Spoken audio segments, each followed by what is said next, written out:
Ngayon, good morning guys. Bali, part na nga pala tayo ng ating preparation para sa Noche Buena ngayon. Pero, magpapalaro tayo mamaya mga tol. Ayan o, may pag-games tayo sa mga bata. So, abang-abang sa video natin mamaya. Tara na, let's go! First dish natin tol, baked macaroni. Meron akong macaroni pasta. Mushroom, ketchup tol, para mas masarap. Tapos spaghetti sauce. And then, hot dog, bawang sibuyas. Pakulo muna ako tol ng tubig. Let's muna unahin ko mga tol, tara. Met tayo tol ng butter. Kalahati lang ng isang bar. Bawang pati sibuyas. Sukin natin tol. 1/4 ng giniling mga tol. Haluin natin. Yung hotdog. Okay tayo ng mushroom tol. Isang latang malaki. Patis tol, pampalasa. Dahon ng laurel, dalawa lang. Minta tol. Haluin natin. Spaghetti sauce tol. Isang pouch ng ketchup mga tol. Banana ketchup nga pala ginamit ko. Haluin natin tol. Sukal tol. Mga isang kutsara. Mantika. At yung macaroni pasta tol. Bali 1 kilo nga pala to. Bali tol, tikman yung ginagawa nyo o kaya yung niluluto nyo. Bali, tikman natin red sauce. Jollibee boy. Parang Jollibee na, di ba? Ganyan yung ginagawa nila tol. Ito na rin yung ating pasta mga tol. Ayan. Yung macaroni.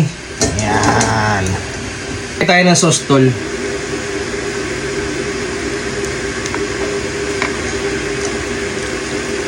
Luin natin tol. Ayan, sarap boy. Ayan boy, luto na yung ating macaroni. Gagawa pa tayo ng white sauce. Sauce tol, butter. Tayo ng 2 cups of flour. Tayo ng roux. Combination ng butter pati flour.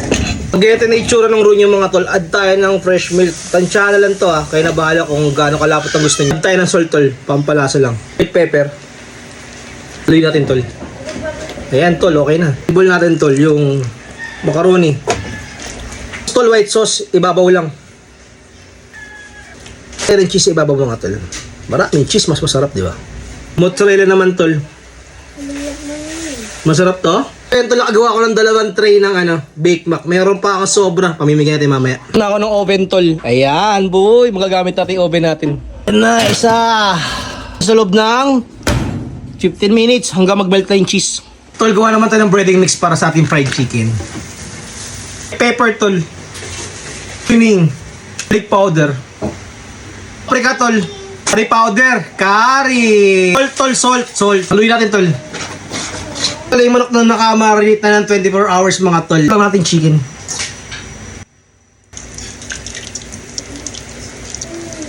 Tumitibok-tibok ang ating keso. Ayan boy, medyo okay ng ating Bake Mac.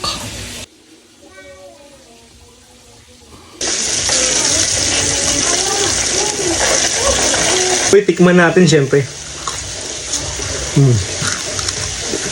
White onion, paprika, garlic powder, curry powder. Ito yan ang seasoning. Tol na salt. Luin natin syempre, tol. So meron pala akong riblets mga tol. Wala akong mabiling pork ribs na malaki. Kaya puro riblets lang. 4 na peraso tropa.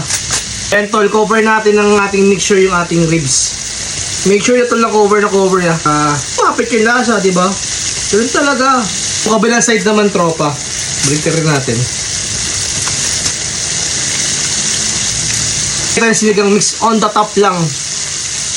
Ito bago to Ako lang gumagawa yan ito mga tol. Tapos cover natin tol. Ayan. Kulang yung pearl mga tol. Ayan. Luto natin sa oven tol sa loob ng 2 hours. Low heat lang.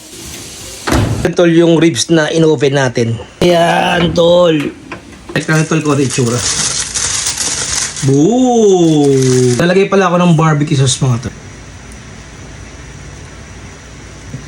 Ito rin tol, evenly.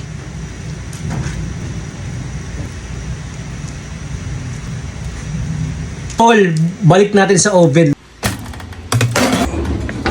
Ayan boy, ang ganda na itsura niya, diba? So, ayan, tatanggalin ko na sa oven. So ayan tol, luto na yung baby back ribs natin. Part 3 mamaya mga tol, kainan tapos games tayo with the bagets. So ayan, bye bye.